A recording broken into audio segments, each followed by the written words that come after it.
চার চার করো না বাবা, এবার 6 মারতে চাই। 6 নিয়ে কথা বলো। কি ভাইরাল হওয়ার কিছু আছে কিনা আর অবশিষ্ট আছে কিনা? ইচ্ছা নাই। 4টা 4 হয়েছে 6 হয়নি, মানে ওইটার বিষয়ের পরে আর রাজনীতি বিভাগে নতুন করে ভাইরাল হওয়ার কিছু আছে কিনা? চার চার করো না বাবা, এবার 6 মারতে চাই। 6 নিয়ে কথা বলো। 6টা কোথায় মারবেন? দেখা যাক ফিউচারে। কোথায় দেখবে? কোনো না কোনো এক খেলার মাঠে। কিভাবে দেখবে দর্শক? অ্যাজ এ হিরো, বড় পর্দায় ইনশাল্লাহ। স্টার লাইফ লিড করা হচ্ছে আলাদা একটা ব্যাপার, এটা যার যার মনের উপর ডিপেন্ড করে। অনেকে আছে যে সে চাইলে মানে স্টার লাইফ লিড বলতে আমি বোঝাচ্ছি যে পাবলিক প্লেসে কম যাওয়া হয়, তারপর বুঝে শুনে পথ চলে, বাসা থেকে চাইলেও বের হতে পারে না। তো আমি এখনও ওই পর্যায়ে আসলেই যাইনি, আমার সিনেমাগুলো রিলিজ হোক। তবে হ্যাঁ, আমার যে কোথাও গেলে মানুষ আমাকে চিনে যায়, তার মানে এই না আমি এখনও সেই সিম্পল লাইফটাই লিড করি যেটা আমি করে এসেছি।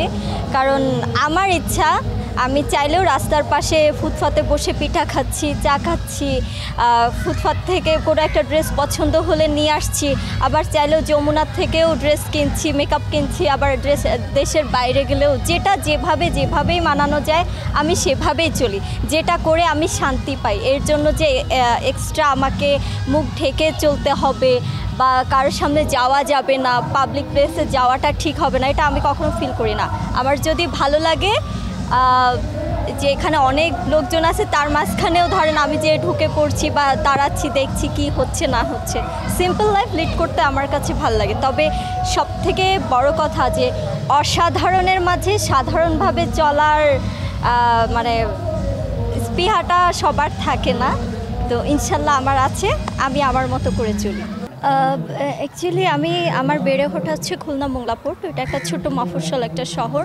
ওইখানে গ্রামও ওইভাবে নেই, বাট আমার নানু বাড়ি দাদু বাড়ি যাওয়া হয় নোয়াখালী, ওইখানে অনেক গ্রাম আছে, ওইখানে যেয়ে ঘুরে আসছি।